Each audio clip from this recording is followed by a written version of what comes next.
Welcome to Nick and Dave Deep Dive the Metaverse, a podcast exploring cult classics, subculture, and geek media. I'm Nick. And I'm Dave.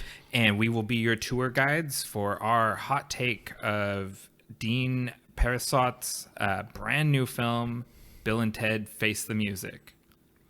This is the third movie in the Bill and Ted franchise, and it's accurately summarized as once told they'd save the universe during a time traveling adventure,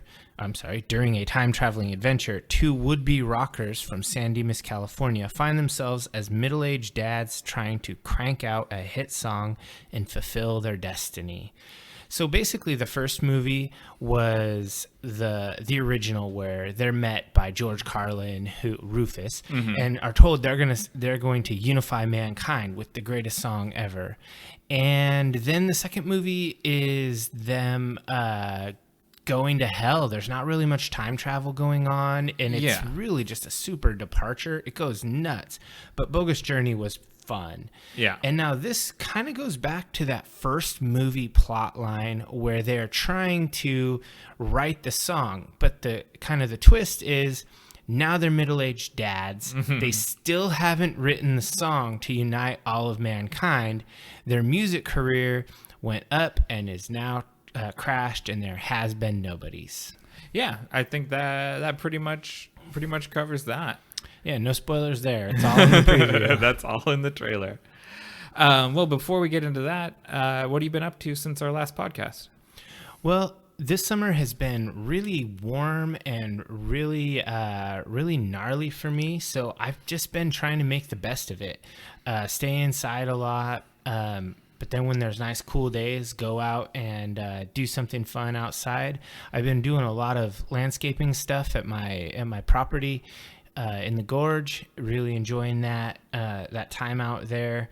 The remodel is nearing completion, sort of. We're at least past the red tape section. And I, of course, have been playing a lot of World of Warcraft. Man, every week, Warcraft is... Yeah, I say it a lot, but I do it a lot. The gates of Ahn'Qiraj are open, and I've been raiding and killing bugs and all kinds of crazy stuff. We have not downed Cthulhu, if you know what that is or who that is. We're not there yet, but we will be soon. So what's this new expansion called? It's like Dark something? Oh, Shadowlands. You're talking about retail. I don't play retail. Oh, yeah. But all of my buddies do. So hipster. So yeah, I'm like, well, actually, I only play classic. No, yeah. It's cool. It looks really rad. The new cinematic trailer is good. Oh yeah. All the cinematic trailers for every expansion are always killer. Even Warlords of Draenor are arguably the worst expansion of World of Warcraft ever. I love all those cinematics. That Warlords cinematic was so awesome. It actually got me to buy it and play it. And then I was like, womp, womp. But I think I talked about all that in the Warcraft episode. Yeah, but that hasn't come out yet. Oh, man, you're right. But when this comes out, that will... No, you're right. We're time traveling, Nick. We're like Bill and Ted. Yeah, so I will talk about my Warcraft journey in the upcoming Warcraft in our next episode. Yeah, so you're gonna hear all about how much of a super Warcraft nerd I am. So please excuse me that I bring it up a lot. Okay.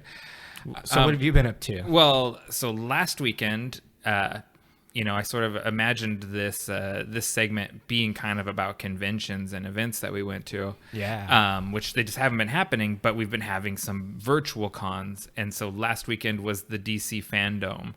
DC Comics, or Warner Media's DC Comics branch, opted out of participating in Comic-Con at home and held their own event. Why? And, well, basically because they completely got to overshadow San Diego Comic-Con this way. Oh, okay. They held a much better event than San Diego Comic-Con was. They had their own website.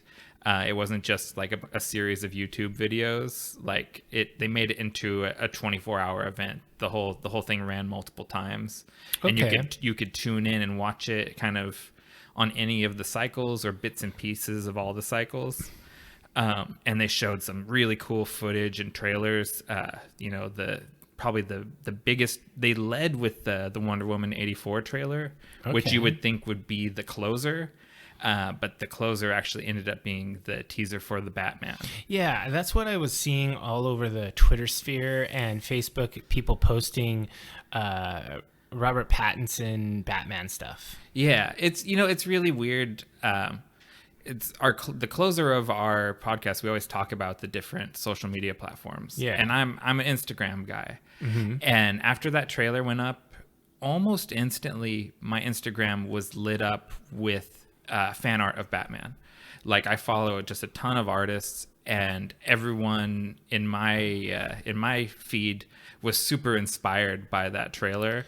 And then I went over to Facebook, to the sewer of intellectualism, and just saw nothing but like really lame Robert Pattinson emo jokes. Like, a lot of people must think My Chemical Romance is still a very relevant reference. and I'm just like, well, I mean, Facebook is for old people. Yeah, I guess it is. Like, it's for elder millennials. It's for their parents, elder millennials. If a social media platform is over when grandma is on it. Oh, that's true. Well, anyways, I don't want to wallow in that sewer any more than I have to. I prefer Instagram, where people were drawing cool pictures of Batman. Yeah, I follow a lot of artists on Insta as well, but mostly fantasy genre artists and tattoo artists. And surprisingly, I got a fair amount of Batman fan art too. Yeah, the trailer actually, like, it looks really good. I might have some Batman burnout at this point. We've had a metric ton of Batman movies. Yeah, and I'm a little bit over it. I definitely will see this movie, and I think it will be good because Matt Reeves is doing it, and I think everyone involved are kind of heavyweight actors. But it's basically, it's gone over into the James Bond territory, where it's I've got my like, if I do a James Bond impression, and most people, if they do, is Sean Connery. My James Bond is set in stone. My Batman's a little more malleable. Yeah, there's been a lot of Batmans. Yeah. So I enjoy Who's the best? Who's your Batman, I should say? The Batman of my heart is Michael Keaton. Okay. But I love Ben Affleck's portrayal. Like, physically, he embodies Batman in a way that no one else has. I like Christian Bale. Yeah, that's not a controversial opinion. That's like, I think that's though. Michael Keaton is the Batman of my childhood, and so I like his portrayal a lot, but I like Christian Bale's Batman. Yeah. Well, Michael Keaton and Ben Affleck are both going to be back for the Flash movie. Oh, okay. That's so, cool. Yeah, that's kind of the running theme of this whole convention was DC's multiverse and this new philosophy they have that everything counts. But can we agree that DC is not as good as Marvel? In the movies? Just in everything. I mean, overall. How do you say good is hard to quantify. I'm very much a Marvel zombie. Marvel makes up the majority of my historical comic book reading. DC's highs maybe are higher. I think the DC media has Vertigo, and Vertigo has always been pretty dope. Yeah, well, Vertigo is no more now. It's the world of Sandman. Okay, well, I'm old, so yeah, DC has Vertigo. Yeah, I know what you mean. So what else happened at that convention? There's a few more. The Suicide Squad trailer from James Gunn. It wasn't really a trailer as much as like a behind the scenes footage. They're making another Suicide Squad? Yeah, I didn't see the first one. It's like a requel. Oh man. Where it's some of the cast carries over, but it's a totally new flavor. You've got James Gunn, the director of the Guardians of the Galaxy movies. And a lot of new characters. Did Hollywood get over him? Like, wasn't he scandaled for a minute? Yeah, he got trolled pretty hard by some right-wing bloggers that unearthed some unflattering old tweets and stuff from back in the Troma Films days. Some really necro opinions he probably doesn't hold anymore. Yeah, and some more like very tasteless off-color jokes and Halloween costumes. Gotcha. And got him fired from Disney because Disney can't mess around like that. And so he was, for a minute, he was fired off of the Guardians franchise. And then Warner Brothers didn't really wait at all to scoop him up and hire him to relaunch Suicide Squad. To do their stuff. Okay. Yeah. And the first Suicide Squad movie is, I like it a lot, actually. It's probably my favorite of the DC Extended Universe movies. Okay. But I'm not going to pretend it's a good movie. And it's another one of these movies where it's a little bit of an abortion because it got a lot of studio interference and got completely re-edited to make it more punchy and funnier and like less of a dark action movie. Huh, they wanted it a little more Deadpool. Yeah, definitely. A little more Deadpool, a little more Guardians of the Galaxy, a little less the Dirty Dozen with supervillains. And this is actually, maybe ironically, very much inspired by the Dirty Dozen. Like the poster even is sort of an homage to the Dirty Dozen, and they're leaning into that, to the core concept of what the Suicide Squad is. So do you think I should watch that first Suicide Squad before I don't watch the second one? No, I don't think so you both, should. I should just skip them both. I think probably because you love, like most of us do, love that first Guardians of the Galaxy movie. Yeah, it's great. I think the Suicide Squad by James Gunn is a pretty safe bet. I think it's going to be really good. The final one I want to talk about, and this kind of goes more into that Suicide Squad studio interference, is the trailer for Zack Snyder's Justice League. Oh, which we talked about this off mic before, that Zack Snyder had this whole vision for the DC movies, and then he had a family tragedy while they were in post-production for Justice League, and he had to step away. And the studio brought in Joss Whedon to make an Avengers movie out of it. Yeah, to ruin it. Yeah. And so that has been the standard version of the film up until this point. But because of just overwhelming fan interest, HBO Max is finishing Zack Snyder's version of Justice League, and they're going to release it as a 4-part miniseries, 4 1-hour segments. Wow. Do you think it'll be good? I think it will be like every Zack Snyder movie, where it's beautiful, and I'm left feeling unfulfilled afterwards. But I definitely, I'm looking forward to watching it, because I love watching his movies. I just never love the movies. No lie, I skip DC movies because they are so bad in general. They usually don't hit the mark. Batman is the only thing that ever hits the mark for me. I just don't like any of the Superman stuff, despite being a Henry Cavill stan. So I was gonna make a pitch that when Zack Snyder's Justice League comes out, we watch the 3 Zack Snyder movies: Man of Steel, Batman v Superman, and Justice League. And we do a deep dive of just those 3 movies. We don't have to get into the 9-hour podcast. No, we'll do it like we're doing this one, where hopefully it's an hour and a half. We're so bad at that. We don't fully deep dive the first 2 movies. We just watch them for context. Okay. And the deep dive is focused on the new movie. Okay, I could get behind that. Although a deep dive on a 4-hour movie is pretty intense, but we can work out those logistics behind the scenes. Because you've never seen any of these movies, No, so you're coming in clean. I don't like DC. You don't like DC, but you're also down on the Marvel movies. So this is the opposite True. flavor. You The do thing like is Henry Cavill. I love geeky stuff, but I don't like pandering bad geeky stuff. Well, I then- like authentic. I like artful, good things. I don't know. It's hard to describe what I don't like about these fake feeling comic book movies. It's kind of like when you have a really good one, it's like a home cooked meal. But when you watch some of these just craptacular things they put out, it's like being served up cold McDonald's. You're like, ugh, it's technically food. Well, there's a feeling like a lot of these movies are made in a factory, right? Yeah. Like they just crank them out like 3 come out a year, and they have to hit certain beats. Zack Snyder's movies are not like that. Like, because you've seen 300 and you've seen Watchmen. Yeah, those are good. He makes artful action movies, right? Sucker Punch. That was fun. Yeah, he's got a vision, and I think I like his artistic or his visual vision more than I like his message. But his movies are always super interesting. Yeah, I can get behind 300 and Sucker Punch and whatnot. He does good movies to watch. You could freeze frame any Zack Snyder movie at any part and hang the picture on your wall.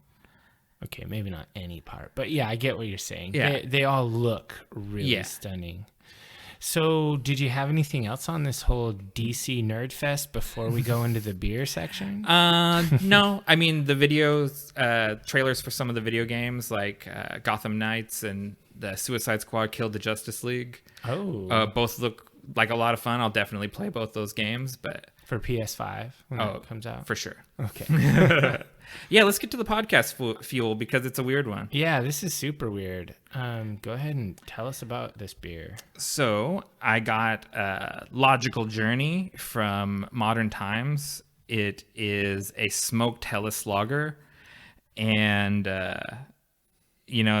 normally Helles lager is a very light, clean, kind of crystal clear beer. And this has this oaky smoke character to it. And it's they achieved that through beach smoked barley malt. And I mean, I mainly picked it just because it was interesting, and I thought the name Logical Journey and Modern Times both sort of fit the theme. And I'm still kind of deciding where I land on this. Yeah, I think this beer is this beer reminds me of my opinion of kombucha, which is tea is good, rotten tea is bad. I like a Helles lager. I do not like a smoked Helles lager. This is not a good beer. I don't really want to finish it. And I have some alternates. I know, and I have some Pelican in the fridge, and that's really good. So I am not gonna finish this beer. It's the first one that first dud. Yeah, but the thing is Nick isn't shopping for Dave's beer taste. He's trying to find an on topic beer, and he probably knows I don't like barrel aged anything. I don't like the taste of wood. I don't like the taste of peat. That's why I'm not a huge Scotch or whiskey fan. I like beer more. But anytime you take a good beer and you age it in a dank old barrel, it just makes it taste like feet. And so They've come with all the controversial opinions. I just don't like that. I like a good beer that's done right. In many styles. I can't think of a style I won't drink. But barrel aging. Well, that's not what this is, though. This is the malt. I know. Is yeah. smoked. So I guess I'm getting a little off the point. They took something awesome and tried to make a twist on it, and it was a big dud. I'm not a fan in general of Rauch beers, smoked beers, and I knew that going in. But I am I'm a sucker for something different. Yeah, so adventurous. even though like the guy at Modern Times, because I went to their location in Portland, and I got the sales pitch from the guy that works the refrigerator. Oh man, I hope he doesn't hear this. Yeah, it was actually, I mean, this was not the beer. It was the beer he started his spiel with, but it was not his strongest recommendation. Okay. But I'm a sucker for the weird. So you say smoked Helles, and I was like, well, those don't go together. Yeah, that sounds like a crazy idea. So anyways, this one is probably a little bit of a miss for us. Look for our rating of it on Untapped. I won't tank their average rating. So what are you gonna give this bad boy? Because Nick's the Untapped operator for this podcast.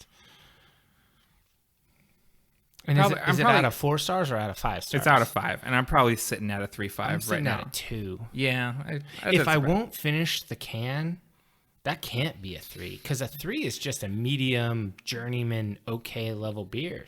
Yeah, but you got to take in, and maybe we're spending too much time here, but you've got to take the style into into account. It's listed on their website as a smoked beer, so it's a Rauch beer, and this is one of the better Rauch beers I've had. Okay, so I mean, I guess if you drink something you know you're not gonna like, it's not really fair to tank it. It's like grabbing a big IPA and then tanking it because it's hoppy. Yeah, you're like, oh, this is so bitter. Yeah, like, well, yeah, it's an IPA. So I'm sitting at a 3.5, but I could even go higher, even though it's not either of our favorite. I could go with a 3, I guess, in context, a 3. But, that's fine. Not every beer is going to be awesome. Otherwise, why rate them? If you love you, Modern Times. If you just love everything, why rate them? Yeah, I'd like to try more of their other beers. This was clearly an adventurous idea for them. Nobody would make this their flagship. Oh, for sure. Well, let's take a break and get back with our spoiler-free assessment of Bill and Ted Face the Music. All right.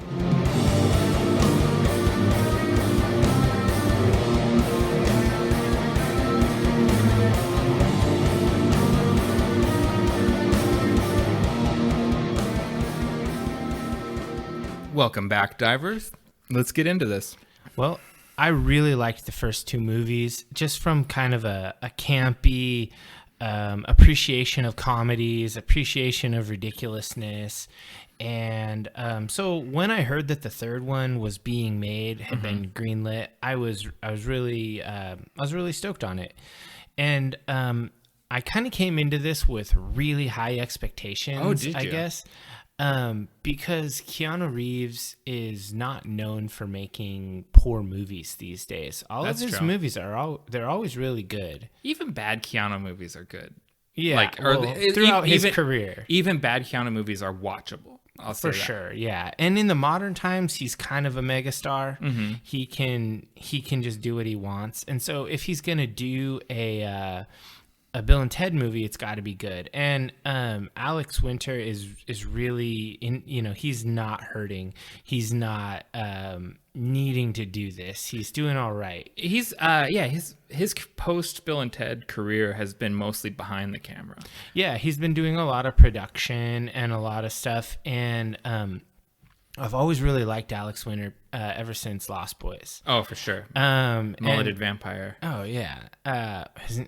Shout out to Marco. And so, yeah, I love that movie. And I would love to do that one. That's a cult classic. We definitely should do Lost Boys. Yeah, that's awesome. Anyway, so I was stoked on this movie, and I had high expectations. And when I started watching the movie, I felt a little let down early on when I was just like, oh man, this feels really try hard. Yeah. But then I started thinking about it being a little retrospective or introspective. I think all of the movies are try hard, even the first one. They go ham, yeah. Yeah, and so maybe I had to reset my mind somewhere near the middle and to be like, okay, this is how it's supposed to be. It's supposed to be extra. Yeah. So these movies are like, the original movie came out when I was in middle school, I think. And 1991. No, that was Bogus Journey. 88. Okay, yeah. And is it 88 or 89?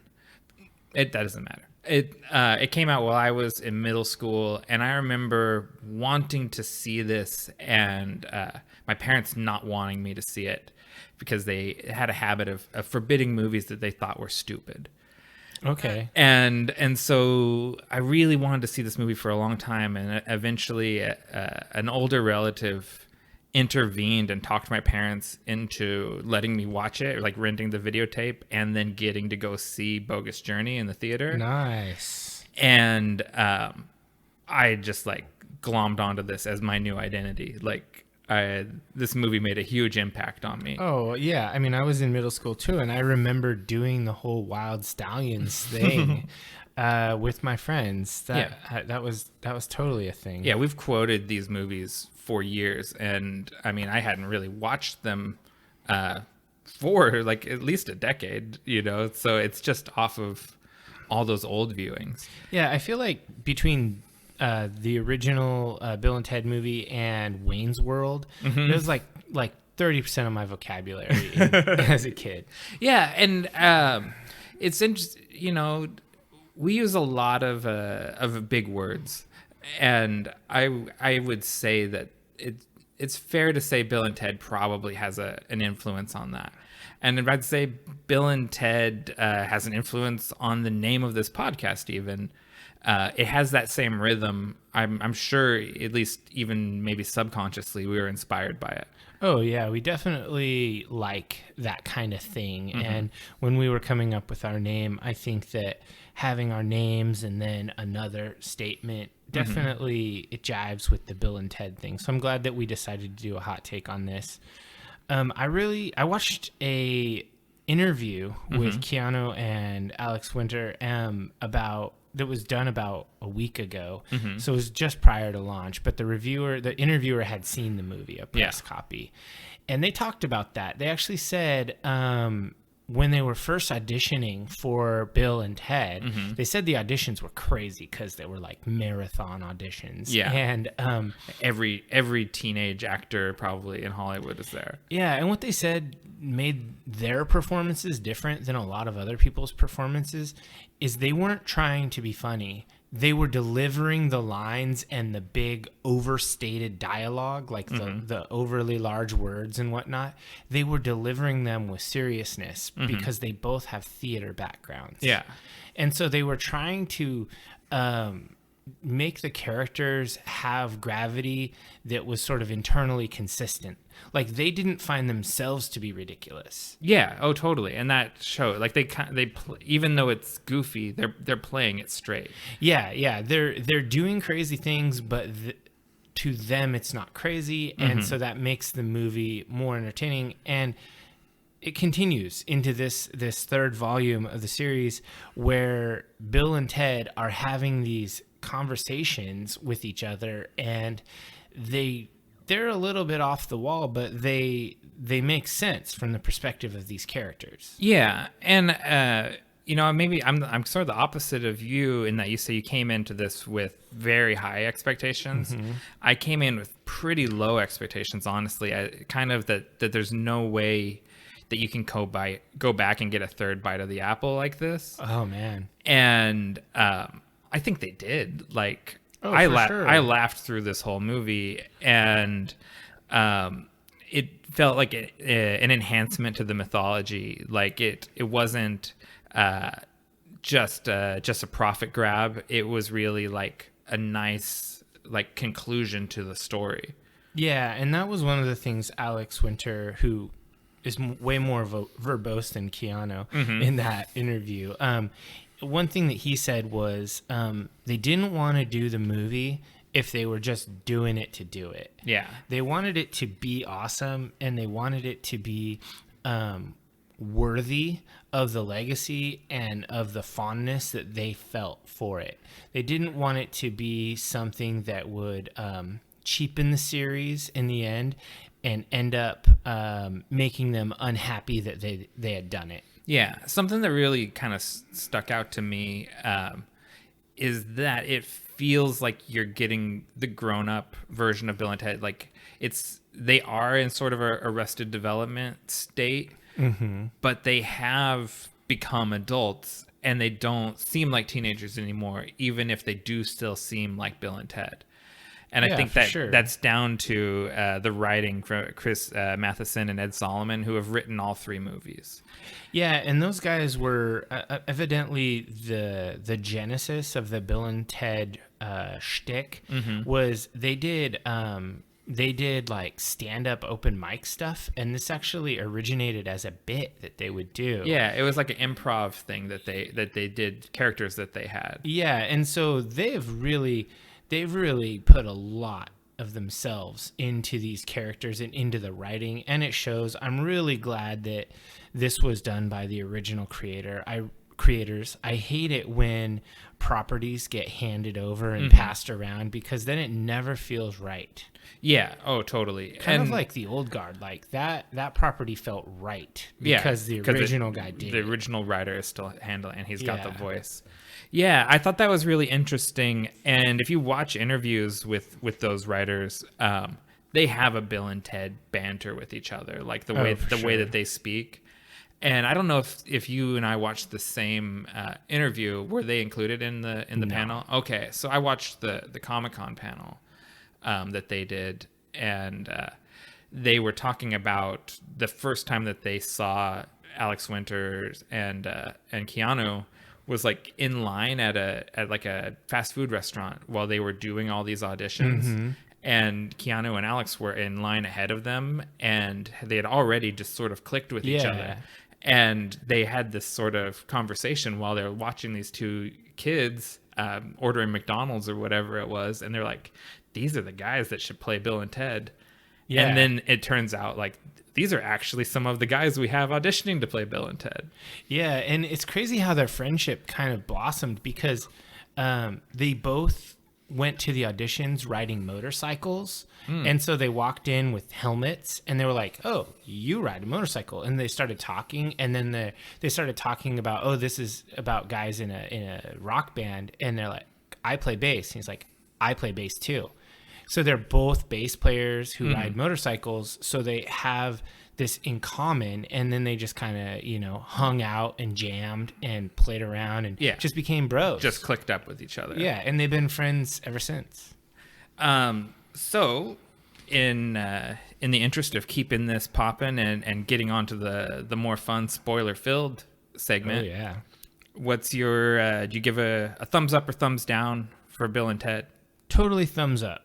If you like Bill and Ted, watch this. This is as good as Bill and Ted's Excellent Adventure, slightly better than Bogus Journey. And I liked Bogus Journey. Mm-hmm. So I definitely think this is worthy. If you're a Bill and Ted fan, or even if you've never seen any of the movies, this is a really fun comedy, and I enjoyed it. Yeah, it catches you up to speed in the sort of opening voiceover, even though Dave doesn't like voiceovers. No, I don't like voiceovers. I think this one was done really well and effectively to tell you the story fast and catch you back up. And I think this movie does a good job of maybe righting some of the wrongs of the older movies. Having just rewatched them, there's some homophobic stuff that doesn't age well, and there's not a female character with agency at all in either of those movies. This is definitely a product of the modern times where we're a lot more socially conscious in general and trying to be a little more representative in general. And I think they do a good job without hitting you over the head with it. Yeah, definitely. I think it organically write some of those things. So this is definitely a recommend from me as well. All right, so I guess between us, that's 2 thumbs up. Yeah, that's not our brand, but yeah, we'll use it. All right, so let's take a quick break, and then we'll come back with a spoiler-filled discussion of this. It's not a deep dive; it's just gonna be some impressions. But if you haven't seen it and you plan to, maybe stop the podcast, watch the movie, and come back to it.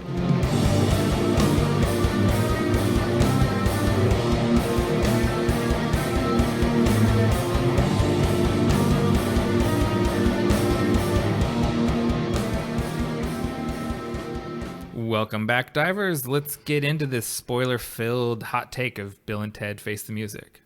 Well, the first thing that struck me about this movie was they used no makeup or Hollywood trickery in order to try to de-age these actors.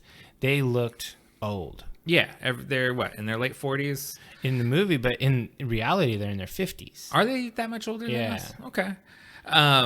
Yeah, they look their age. For sure. Which, it actually is pretty good for their age, honestly. Oh, for sure. Yeah, they're both doing real good.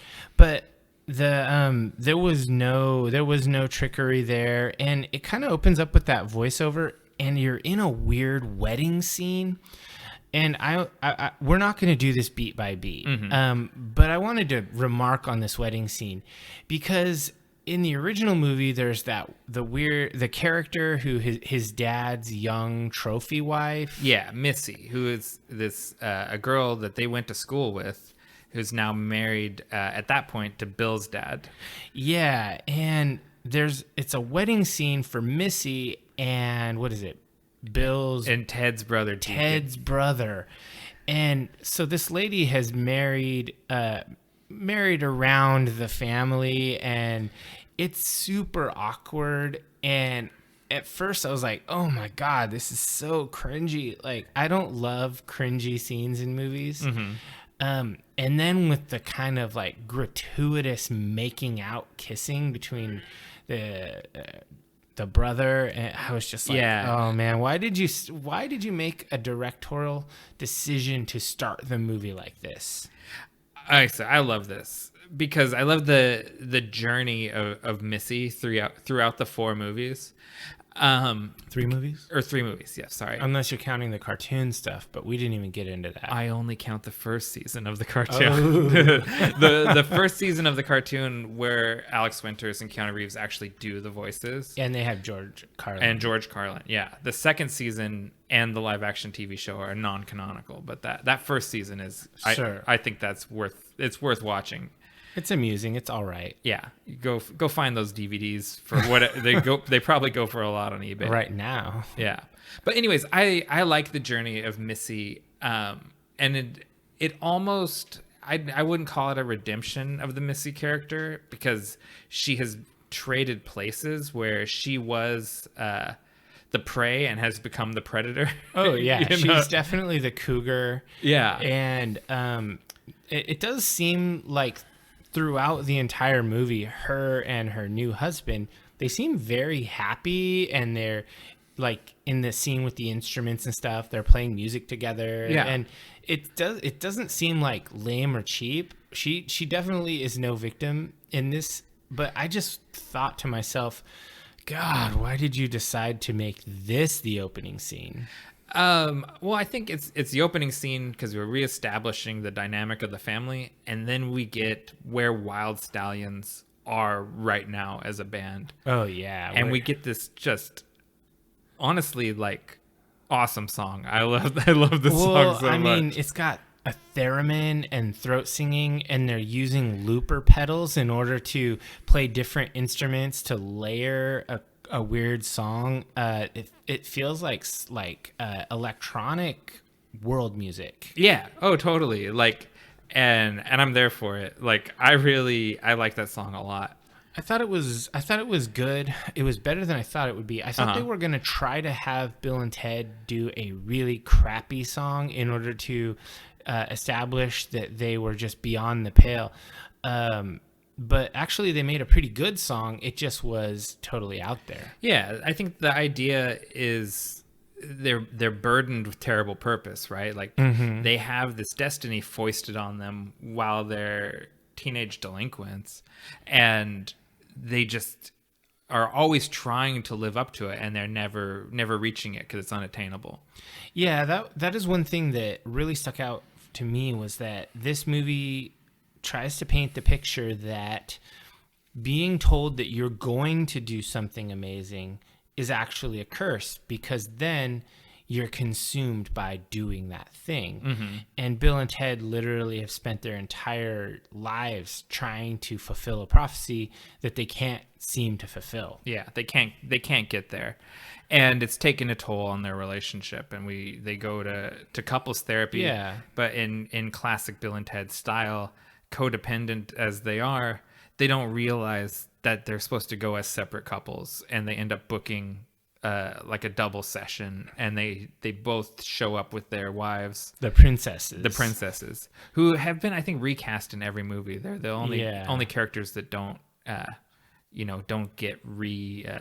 reappear as the original actors. Yeah, the whole family dynamic. So we're going to talk about this in 3 acts, basically, beginning, middle, and end. And in the beginning, they're establishing basically that Bill and Ted have good families. They have, their wives in general. Their relationships are strained with their wives, but they each have a daughter. Billy and Thea. Yeah, which again, I'm no fan of the crybaby man children on the internet that have a problem with them being girls. Oh yeah, that doesn't bother me at all. Grow up. I was totally fine with them having daughters, and I was totally fine with them having kids.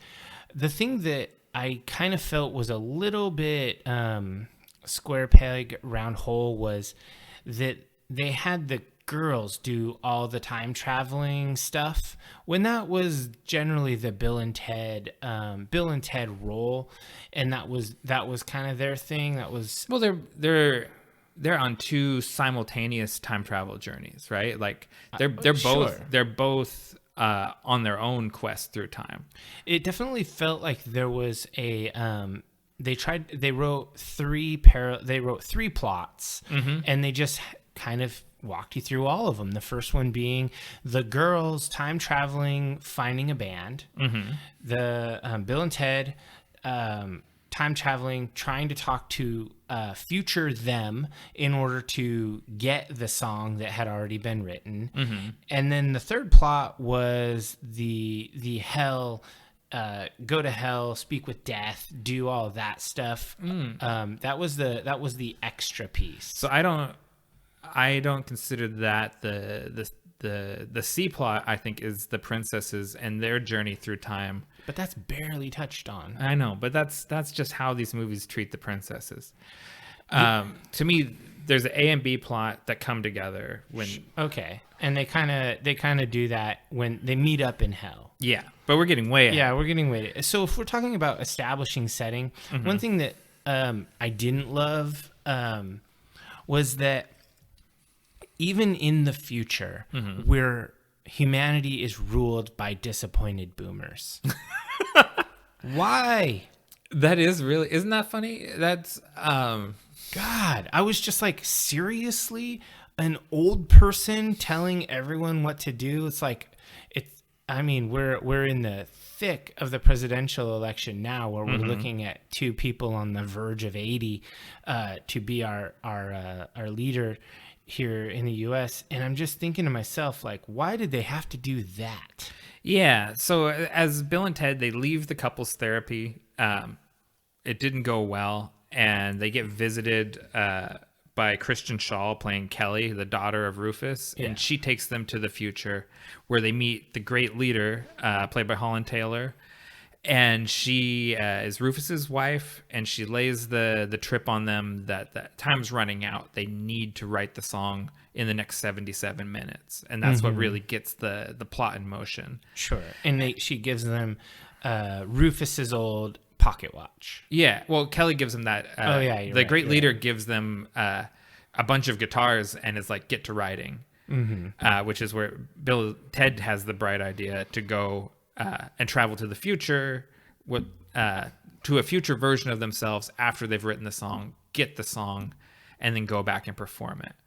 And that's really what sets our time travel shenanigans in motion. Yeah, so that's basically the beginning. Yeah, and then on top of that, the great leader just doesn't trust that they're going to do what they're supposed to do, and she sends some sort of Apple Store Terminator after them to kill them. He's definitely an iTerminator. Yeah, and so they're being pursued through time by this off-model Terminator, and trying to find the song that's going to unite the world.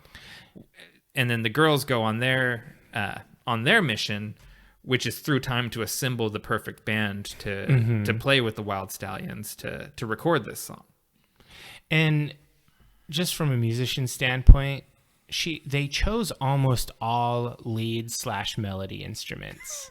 That's true. Yeah. And I was like, a lead flute, a lead guitar, a lead trumpet. Come on now. Well, that's the problem with the supergroup, right? Yeah, everyone is a lead something or another. Even Death, who becomes their bass player, is a lead bass player. Yeah, which is ultimately that was the thing that broke up the Wild Stallions, right? Is that Death was showboating so much. 45-minute bass solos at every show. Something I really liked was when they're time traveling, how they kept the feeling of the circuits of time, but with updated graphics. It's still a bunch of tubes just through the quantum realm. Internet. Yeah, it's a series of tubes. Yeah, I like that too. I was noting that when I was watching it. I thought, wow, this reminds me of the old one, but it seems really cool. And there's a scene in there where they're going and they're in the SWAT truck through the time tubes or whatever. I thought that was pretty cool. Yeah.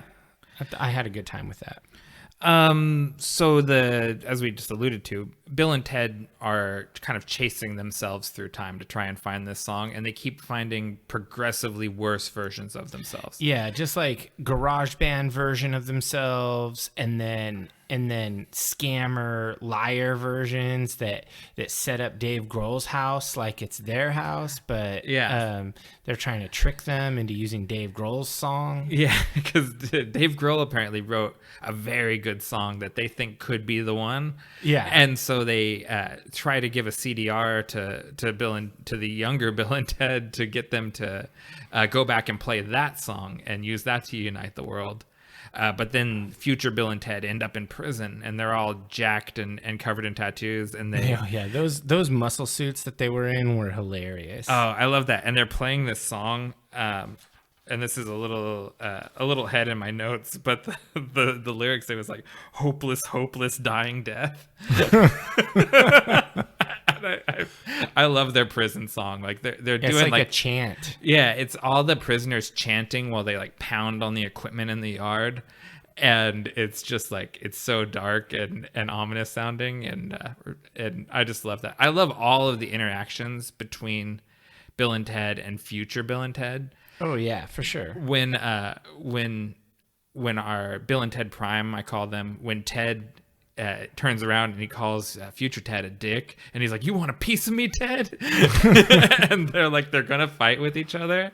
Oh, I just die laughing every single time. I watched the movie twice, and that gets me really good.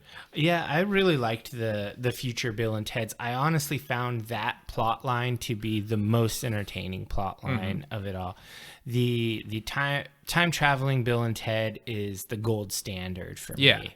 And I loved it. It was really fun, and I mean, they're getting chased down by the Terminator thing.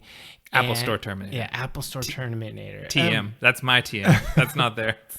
And he ends up chasing them to a place where they meet up with their daughters and the band.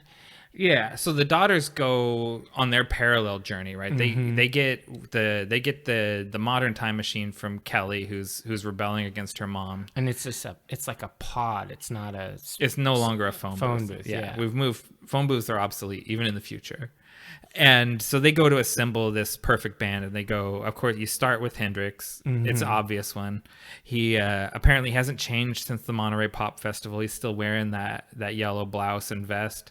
Oh yeah, for sure. So he's instantly recognizable, but he's not buying it. So they go back to get Louis Armstrong, a young version of Louis Armstrong, in order to persuade Jimi Hendrix. Which I love that guy. I can't think of the actor's name, but he was in the Luke Cage show. Jeremiah Kraft, that's playing Louis Armstrong. I love him as doing this impression of Louis Armstrong. I really dig that. But anyways. They go back and get Hendrix, and then they go through history, picking up other famous musicians like Mozart and some prehistoric musicians. A flautist called Ling Long, and some sort of prehistoric drummer lady. Yeah, like Grom or Gronk or something. Yeah, somebody who's using bones to beat on like Grom. Yeah, hide drums and stuff. And so she's the greatest drummer of all time. Yeah. So they get this band together, come back to San Dimas in the modern time, and they're ready to record the song. But the Apple Store Terminator is there, and he accidentally lasers them and sends them to hell. Yeah, he kills their family and their entire band with his laser. And it's funny because at that point, he has like this weird, like, he starts to have a breakdown. Yeah, he has a consciousness. He's not just an android or whatever, or I don't know what the right word would be. He's definitely an android, but he's self-aware. Yeah, and he has this, he has a breakdown, and he just sort of becomes his own guy. His name is Dennis. Yeah, so he's still on the hunt for Bill and Ted, and he follows them to the future because they have gone, they follow the advice on that pocket watch that Rufus gave them they go to the end of the story because sometimes the story doesn't make sense to the end. Yeah. And so they go to themselves while they're kind of in their deathbeds. Yeah, I actually kind of felt like that deathbed scene was a little long and gratuitous. Like, oh, did you? Hugging, like Bill really getting hyper emotional with Bill. So that's like a thing.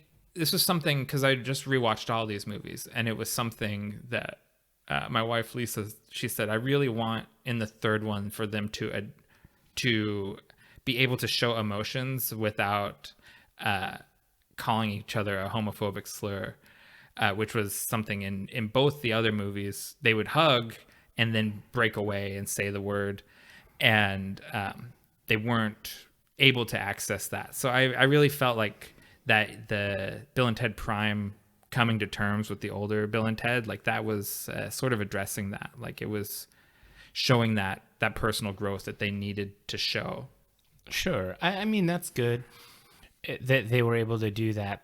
But I kind of just felt like that scene was just a little dragging. Just a little too long. There were a few scenes in the movie. It's not a long movie. It's only an hour and a half. Yeah, but I mean, that scene was just kind of like, I don't know. I don't really need this. Kind of like the wedding scene with the making out with the brother and stuff. I'm just like, I don't need this. You can just get with the plot. I can get past some of the flawed things in the movie, but don't make me sit here and sit through Bill crying on Bill's shoulder. Okay. I mean, that's fair.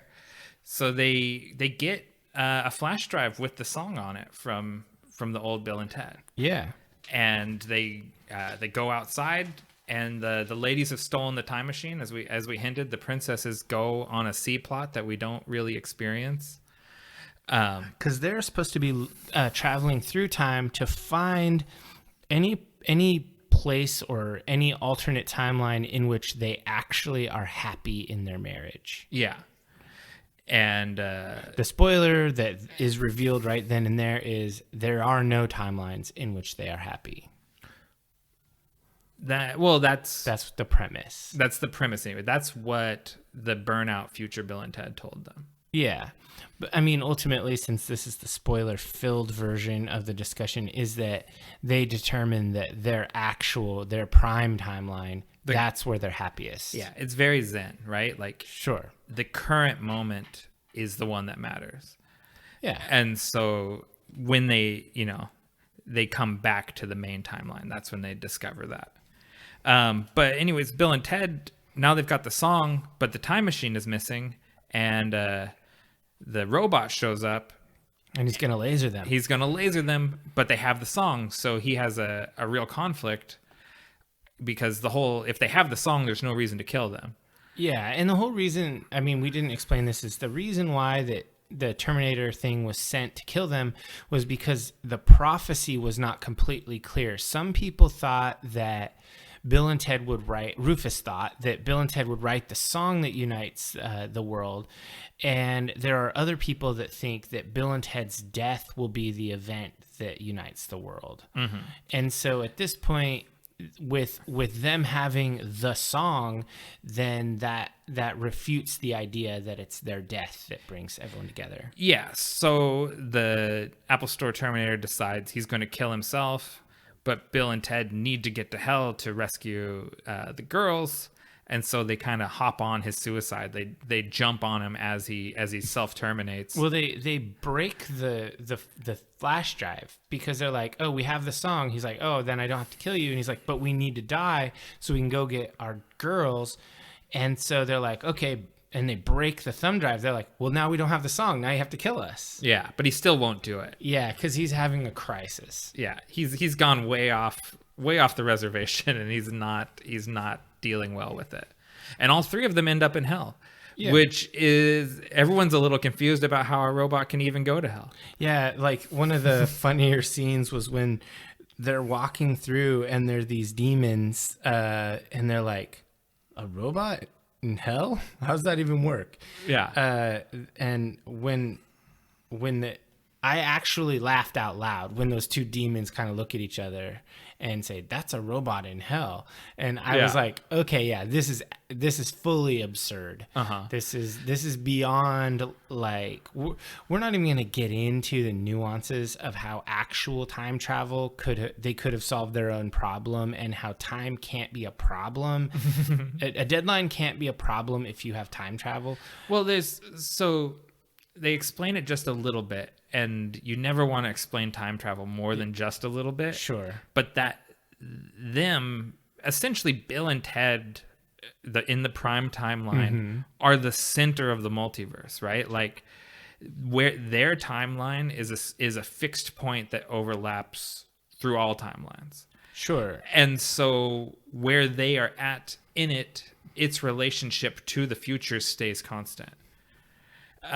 Which, yeah, maybe that doesn't make sense, but it is the reality it's the paradigm of the story. Well, yeah, and then they kind of explain it later near the climax when they're talking about how it's not just a singular flow of time. It's there are infinite universes and people, and it's not linear. Yeah.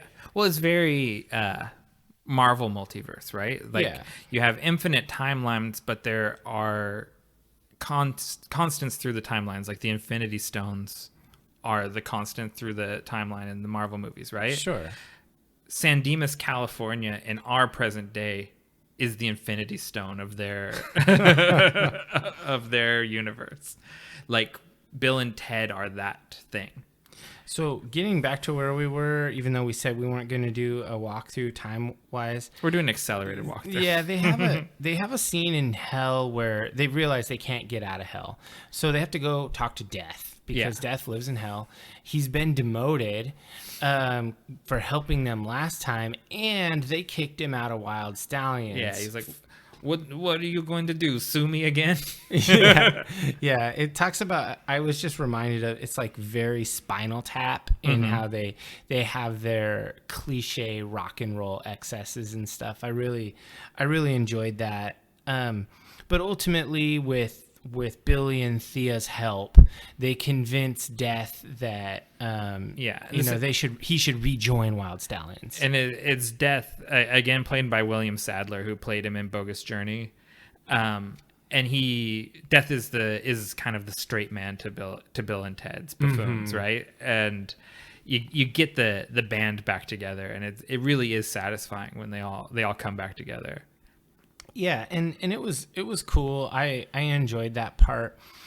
There were a few moments in there where I was a little I don't know, I was a little bit ho-hum on the acting in particularly I didn't look up her name, I'm sorry. The actress that played Thea. I felt like she had clearly done some really in-depth character studies of Bill or of Ted from the first movies, and she was miming his every gesture and physical body language. And whereas I think that that's admirable for an actress, I have never met a kid that perfectly mimes their parents. They don't want to be their parents at that age. And so that's Samara Weaving, who's like Hugo Weaving's niece or something. Like she's some relation to him. I really don't think that the Billy and Thea actresses are going to be super proud of these roles in 10 years, because they're playing caricatures with somewhat throwaway characters, and that's not where you want to make your stamp. Yeah, well, yeah. I mean, they really are doing an impression of Bill and Ted. Yeah. It's like, let's do a teenage girl doing an impression of old versions of Bill and Ted. It's very meta, and I don't think that that's where they're going to want to hang their hat. But on the other hand, it's not really a role you pass up. Yeah. Oh, for sure. And it's they're very young ladies and probably have long careers ahead of them. Sure, for sure. Especially given the connections and the relationships they established making this movie. That's going to go a long ways in Hollywood. But I just kind of thought during that scene that it sort of showed that they were doing juvenile impressions, I guess, is the thought that came to my mind. Or impressions of juveniles.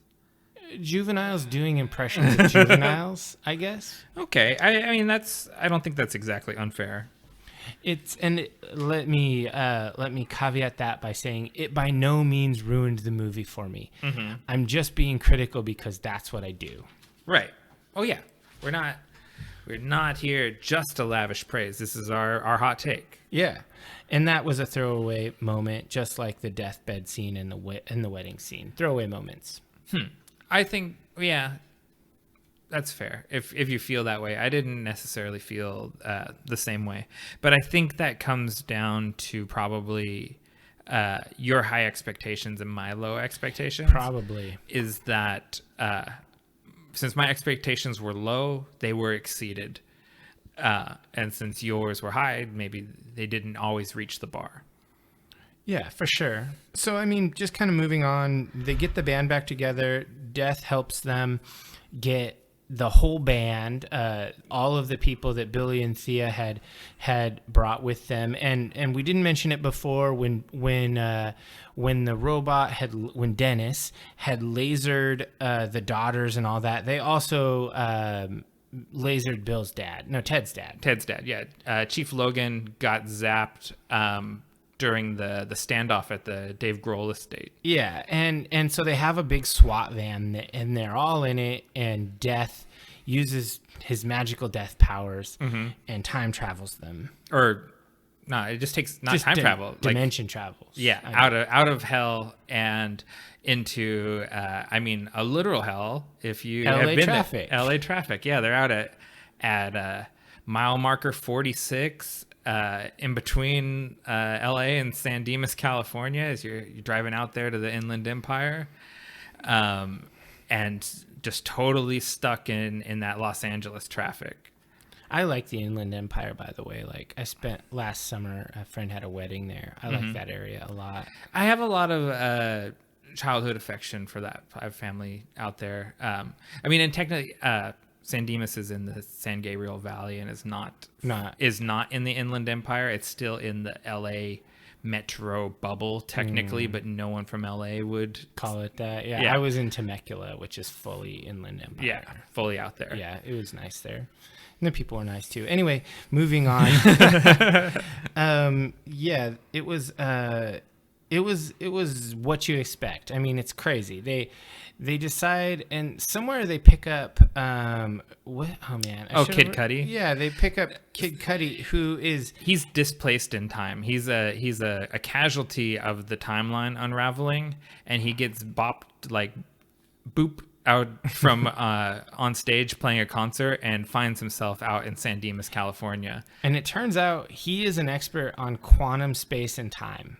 And that sort of fits Kid Cudi. He's a very kind of nerdy rapper, and I won't spend a lot of time on him, but I love that album. Kids See Ghosts is really good. I was not familiar with him, but it's not my genre, so no surprises there. So they move a flatbed truck, and they're gonna set that up as a stage, and then they start making a big racket, and time is running out, and there's no song. They have nothing to play. They don't have a thing to play, and Bill and Ted finally have the epiphany that probably the viewer had as soon as the great leader said a song by Preston Logan is going to unite the world. It's actually the girls that are going to arrange the song. Yeah. And so the girls don't consider themselves musicians. They're these sort of uber record store geeks that know every track on every record and do sampling on with loops and stuff, but don't think of themselves as musicians. But it turns out they're actually pretty good at arranging music. Yeah, they have the expertise, and so they're giving directions to all these players to kind of they correct the drummer and have her do like a nice 4 on the floor beat that can be followed. They give her a beat, BPM to hit and let her jam, and then set the bass line up with Death. They tell him what to play. And then they're like, how about that one intro or outro from Too Pale to Cry? Yeah, and so like they put together a song the same way you would if you were building beats. Like they both have like a drum machine that they work with, and and they put it together with samples, right? Like they're like, well, here's the drum beat we want to sample and loop, and here's the bass line, and they start assembling the song. And Bill and Ted go about traveling the infinite multiverse and giving instruments to everyone. Yeah, and Ted says something, he says like, we're actually infinite beings. Yeah, he says that to Deacon. He says, I'm essentially an infinite being. Yeah, and they give music, they give instruments to everyone in every timeline, in all places, in all times. And a time signature to follow, and a key to be in. Yeah, and so then everyone in all places and all times plays a song together, and it unites humanity and saves reality. And it's kind of a big, giant, cheesy climax where, they hand the reins over to the daughters. The wives show up in their time machine, and they realize that they're in the right place with the right people. And Bill and Ted come in and they start playing some juicy licks on their guitars. They get the nod from Hendrix. Yeah. Which, it doesn't get much better than that for a guitar player, I'm sure. And then it gives Hendrix the chance to go off the wall because he's no longer holding the song down. Yeah. He's got some rhythm guitar players, and he can just start really going wild. And then it just kind of, that's kind of the end of the movie. It all comes together, and it all works. And there was a really nice one of the girls, I think Thea, kind of gives the explanation. She says, and so it wasn't so much the song that made the difference, it was everyone playing it together. Which, again, this is a really Zen thing, this idea that yourself is an illusion and everyone is part of the same collective universe. It's that realization that brings everything together. It's really positive. Maybe it's a cheesy message, but as bleak as stuff is in the real world, I'm ready for the cheesy message. It actually resonates more. Yeah, and it's a message that's useful in the modern day. With exactly. Hyper-partisan politics and all of that. So I guess kind of my wrap-ups on this. Oh, did you stay to the post-credits? No, I never. You never watched those? Okay, there's a nice little stinger at the end with the old Bill and Ted jamming together one more time in the old folks' home, and it's just cute. It's just a cute ending. Oh, okay. Well, that's nice. It's like, Bill, are you dead yet, dude? So I feel like this movie was written. The plots were written by the numbers. It was very, very much. Let's have time hopping parents talking to themselves. So time hopping dads, time hopping moms. Let's go ahead and have the kids assemble the band. Let's have a climax where we do the feel good reveal that the kids are the ones that do it, and it's really all about all people. And just have everything be a happily ever after moment. I don't feel like there were any, there weren't any big twists that threw me for a loop. The things that actually made me laugh at the absurdity of it were like the things surrounding the robot and the things surrounding death. So how do you, Dennis Caleb McCoy, is that what it was? The robot wore thin for me very fast. I thought he was pretty funny, and as far as things go, like I liked the idea of an irritating, self-aware robot, but I think this actually goes back to the idea that I run tabletop games. I run role-playing games, and I play irritating sidekicks like with you guys. Yeah. In our game, like I'm the one who always has these absurd characters that come in and are just sort of have a minute. So Dennis Caleb McCoy, he's played by Anthony Carrigan, who I'm a big fan of this guy. And you would reckon he's like this bald-headed young guy. He played Victor Zsasz on Gotham, which I don't think you ever watched. Nope. But he's a really good character actor, and he plays very strange, strange character. Did you watch Barry? No. Oh, because he's like a Russian hitman on Barry, and he's really good in that too. Anyways, yeah, I really like that actor, but Dennis, the character, wore thin for me.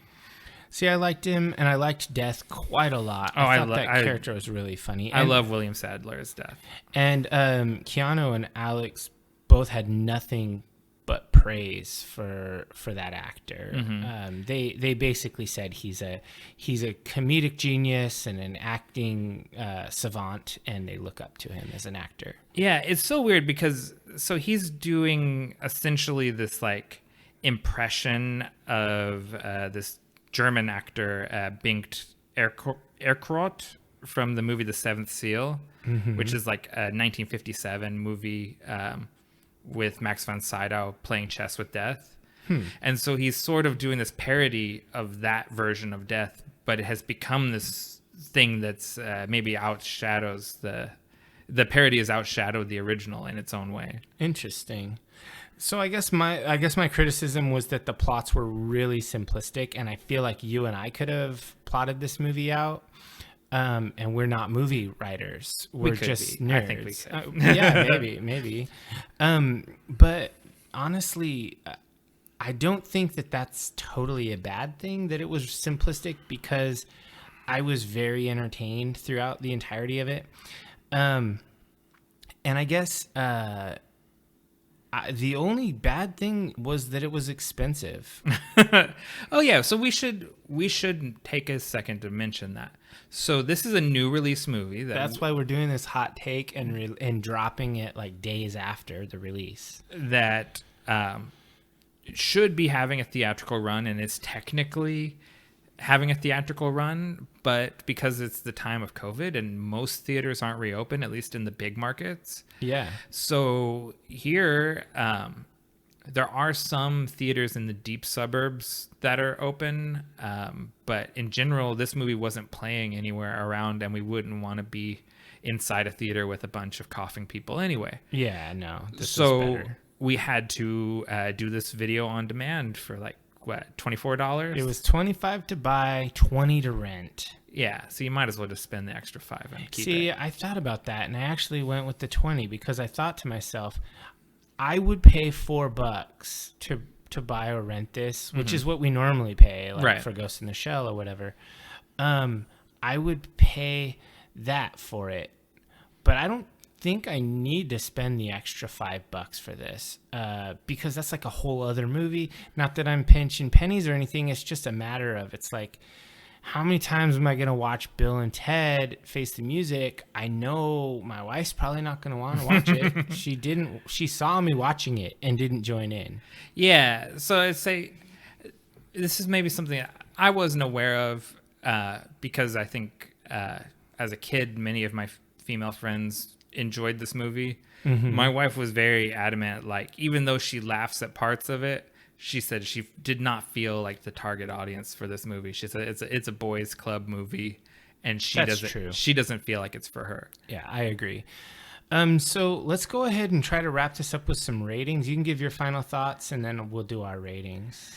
I don't think I have anything else to say that's really pertinent to the movie. I mean, I could talk about Bill and Ted the universe for a long time, but yeah, I think we've covered everything. Okay, so what kind of a rating would you give this movie? I'm at a 3.5. Okay, so it's as good as Dune. Dune is a 3, right? Dune, I think, was 3.2. Okay. 3.25.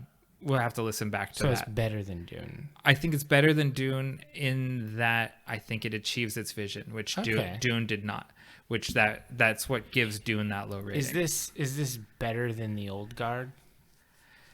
No, but I think I went higher. I think we did go higher. I went 3.75, verging on a 4 for Old Guard. Yeah, I think you ended up helping me revise mine up too. So I went 3.25 stars on this movie.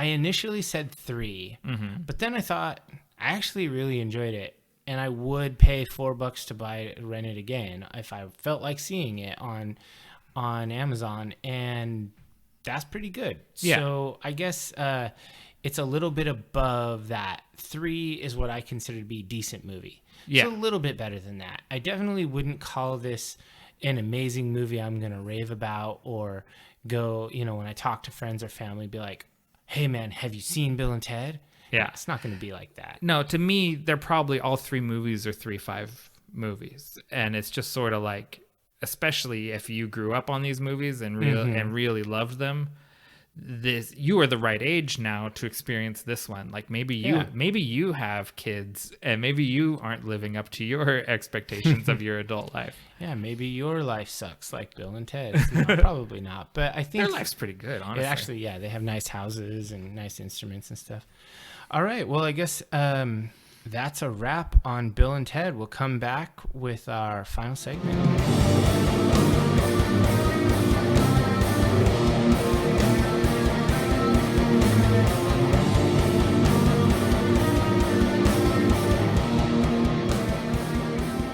Welcome back, divers. We're in our final segment where I ask Dave, what are you into right now?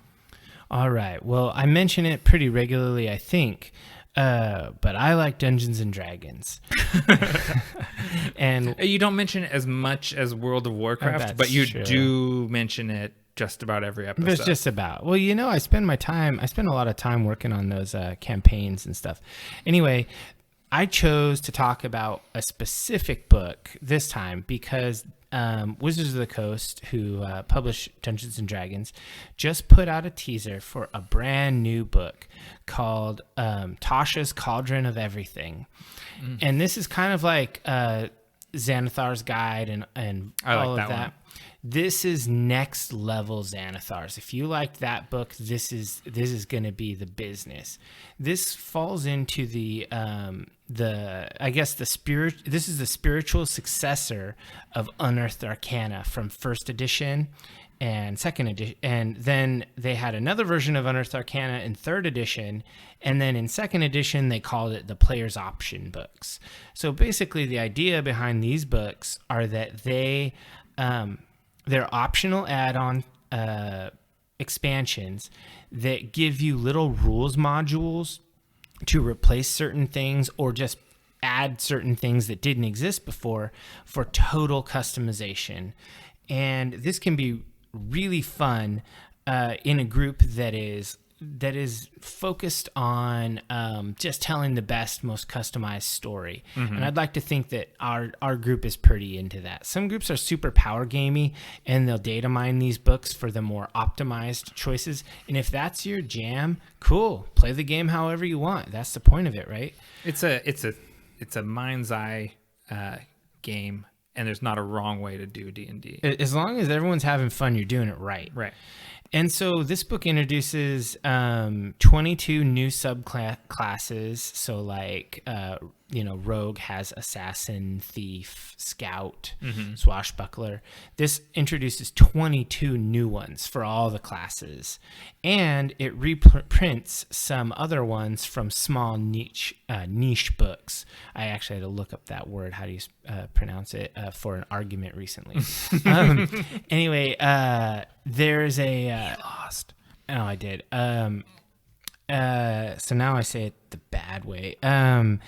They're like things like Blade Singer, right? Which is a book. It's a class from Forgotten Realms. It's a wizard subclass, and it's kind of like a wizard who uses a sword. Usually, it's like an elven cultural thing.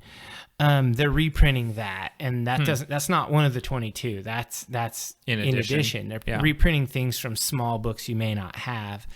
And then they're doing some cool things like they're adding in optional class features that you can just straight up replace things from. So like if you're a monk and your monk order wouldn't have Stunning Fist, which is a basic monk power. I'm just making this up. They haven't teased any of this.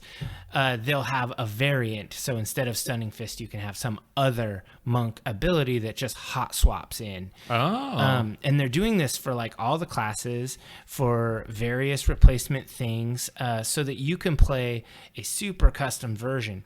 And now near and dear to Nick is racial custom stuff. They're doing away with, or not doing away with, they're giving the option to do away with cookie cutter. This is what all elves have. This is what all dragonborns have. And they're making a system called the lineage system, where you create your lineage of elves or dragonborn or dwarves, and you all have these traits, and they're chosen from a group of traits so that you can actually customize.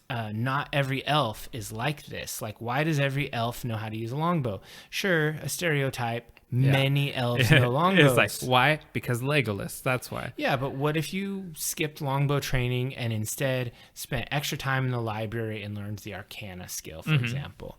You can customize your race totally and completely down to the point where they're saying you can move where your racial bonus stats go completely. Wow. Like, you don't have to be a charismatic dragonborn. You could be a wise dragonborn. Yeah. So that is near and dear to me. So I've been made aware of there's certain role-playing stereotypes, and I fall under this umbrella called snowflake. Oh, yeah. Where I always do this even when there isn't rules that make it easy to do. I always am. I'm a big, well, what about this? And why can't it be like this sort of player? And we just homebrew it up because Nick doesn't min-max. He's not a power gamer, so I'm fine with changing things. These things usually end up detrimental to me. They're not actually advantageous, but they just get me in the right place for the story I want to tell. Yeah, and so they're doing that with every race, and along with that racial customization, they're doing away with negative stereotypes for certain demi-human monstrous races. Thank you. Yeah, like orcs and goblins and stuff. They're trying to do away with some of that typecasting and some of those things that are just kind of distasteful, and they're, like, painting these things as inherently evil, like dark-skinned elves are always evil. That's dumb. Why does dark have to be evil? They're getting rid of that nonsense and reprinting a lot of the other, like, lesser races that I say lesser in that lesser played. Like, most people don't play goblins, but you can. Yeah. They're putting those in there, and they don't have stat penalties anymore. They will have, they're not inherently evil.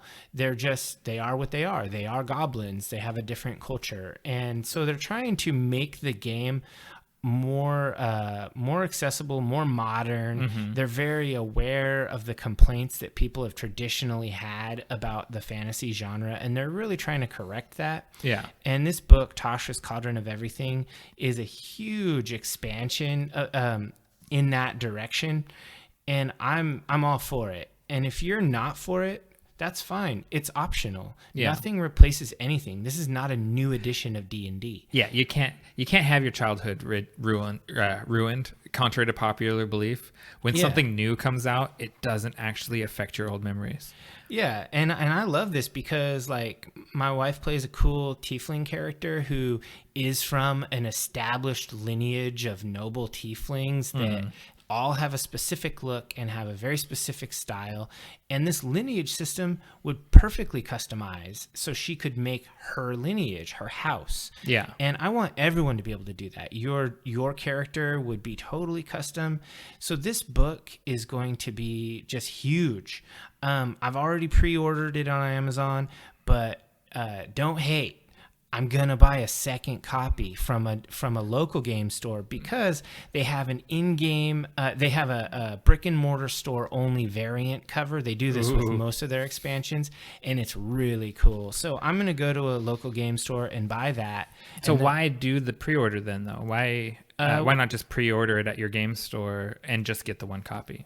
Two reasons. The Amazon copy is going to be cheaper. They always discount them. So it's a $50 book. I'm probably going to get it for like $30. Okay. It's going to be my second copy, which I like to refer to as the player copy. Oh, yeah, that's true. I usually keep a player copy of most important books on the table. So when you say, guys. Can I do A or B?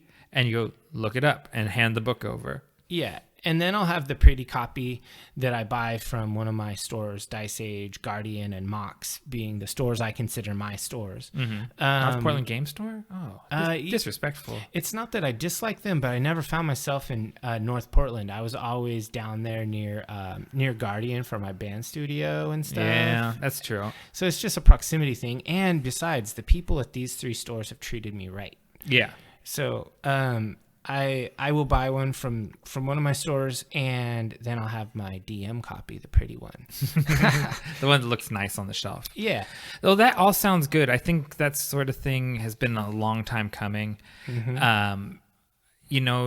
D&D makes no illusions that it is very inspired by the Tolkien world. Oh, for sure. And I think as time has gone on, and especially Warcraft, the influence of Warcraft has become bigger and bigger.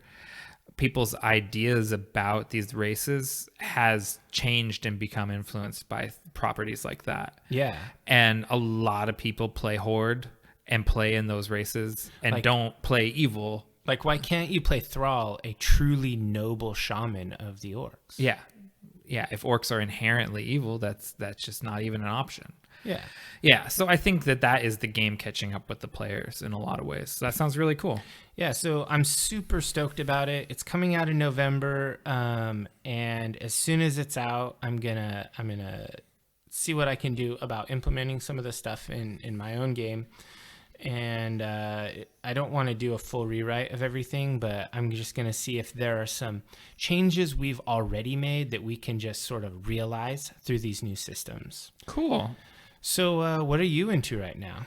So I'm going to do something a little unorthodox and do a follow-up to a previous What Am I Into right now. Oh, man. Because What Am I Into right now previously about Ghost of Tsushima before I really even got deep into it, right? Okay. Like I had just started playing it, and now I completed the storyline just a couple days ago. Awesome.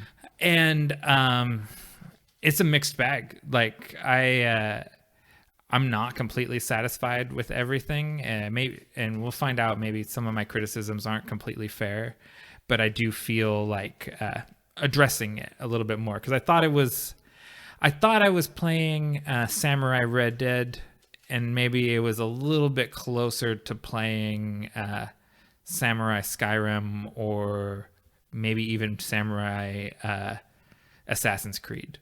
Oh, okay. Interesting. Yeah. So it's a little more linear than you had hoped? It's a little more linear, a little less self-influenceable.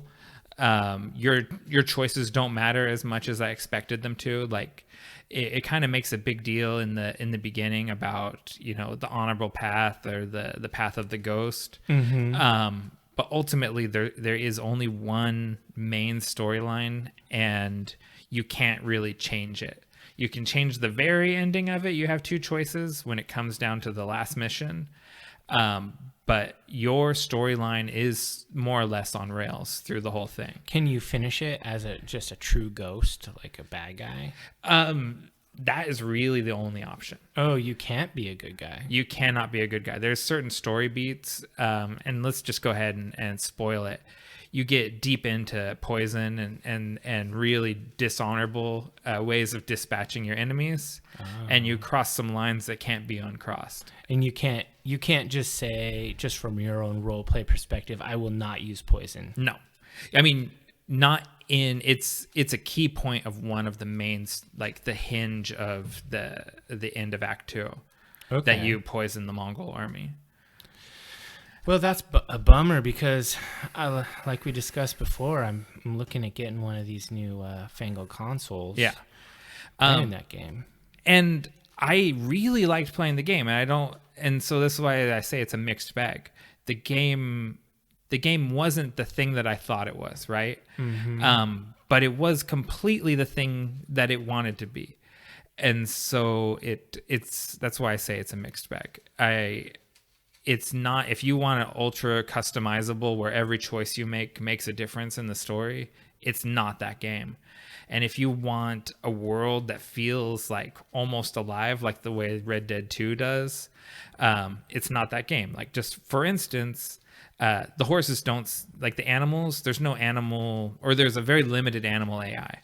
Okay. Like in Red Dead, my horse, like my main horse that I played through most of the game with, had a very specific personality that was different from all of the other horses that I interacted with. And the animals on their own do, like, they basically have their own game, like the same way that the NPCs do. Like, if you just go and sit up on a ridge and just watch the animals in the valley, they're all interacting with each other in sort of natural animal ways. Like, there's a pack of coyotes and the cubs are playing and the adults are hunting, and it's like they're acting like coyotes.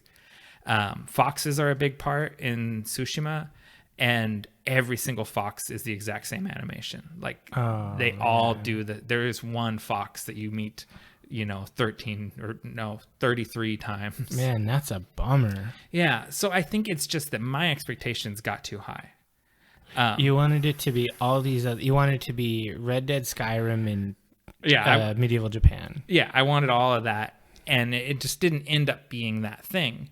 And so I ended up feeling disappointed, but I feel conflicted about my disappointment. Like, it was not fair for me to feel that way. Yeah, like you hyped it too hard, and then it was what it was. Yeah, and what it was is an absolutely beautiful game that is so much fun to play. Like, it is so much fun to square up and have like these samurai duels, and it's got like this Kurosawa mode where it's black and white and looks like it's like shot on like 70 millimeter film, and is just gorgeous. Like, the game is so beautiful, and I do still recommend it, but you need to mitigate your expectations for what you want it to be. All right. Well, I mean, maybe I'll give it a shot. Maybe I won't. But that's a little bit of a bummer. But it does still sound like a really fun game. Oh, and all of the side stories, I just absolutely loved. Particularly, there's this character, Norio, who's a warrior monk, who you alluded to. I play a warrior monk in D&D. And so actually, like, seeing that sort of the basis for my character, seeing it realized like this and played so well by Earl Kim, I just love watching him just like cut down Mongols with his naginata. It's so epic. Nice. The range on that thing is just absurd. He just like does these big swipes, whacking so many guys. It's awesome. Nice. Well, I mean, I'm glad that you've managed to find some enjoyment despite a little bit of disappointment. Yeah, just a little. Sorry. All right. Well, I'm going to do our call to action. We're asking that you subscribe to us on your favorite podcatcher and rate us generously. A 5-star review costs you nothing, but means everything to us. You can find us on all social media platforms across the metaverse as Deep Dive the Meta. Dave likes Twitter. I prefer Instagram, but we're also on Pinterest, which nobody likes. Well, I guess this is really goodbye. Don't say goodbye. Say good journey.